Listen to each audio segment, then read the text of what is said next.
Hi! If your wired headphones also have a broken cable, or no cable left at all, I'll show you step by step how to easily fix them by replacing the cable.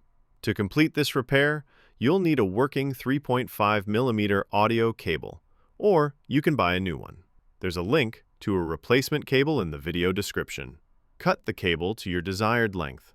Then, take the 3.5mm plug at the end and stretch the cable slightly. This helps it last longer after the repair. Remove the ear pad cushion on the headphone side where the cable connects. Unscrew the ear cup and open it so you can solder the new cable. Pull out the remains of the old cable. Cut a piece of heat shrink tubing, a bit larger than the cable, and slide it onto the cable. Then, pull the new cable into the headphone. If your headphone's original rubber cable protector is in good condition, you don't need to use heat shrink tubing. In my case, the rubber part was damaged, so I won't be using it.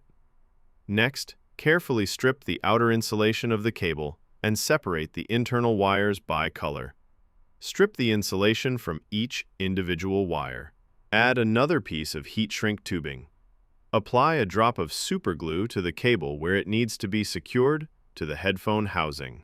Secure the heat shrink tubing over the glue using heat. Then, add more layers of heat shrink tubing until the cable is thick enough to stay firmly in place in the headphone housing. You don't need to do the heat shrink tubing steps if your original rubber cable protector is still in good condition. Tin all the wires. Apply a bit of solder to make soldering easier later. Use a multimeter to find out which color wires are left, right, and ground. Then, tin the stock wires inside the headphones as well. Start with the ground wire solder. This wire needs to be connected to both the speaker driver ground contact and the ground wire going to the other side. Next, solder the left wire to the positive terminal of this speaker, and the right wire that goes to the speaker on the other side. Use a multimeter to check that the wires from the jack reach both speakers. Then, secure the new cable with super glue. Close the headphone housing and screw it back together. Put the ear pad cushion back on and play a left/right channel test to make sure the headphones sound as they should. And here's the final result. I really like how it looks, and the headphones can now be used for many more years without spending money on a new pair.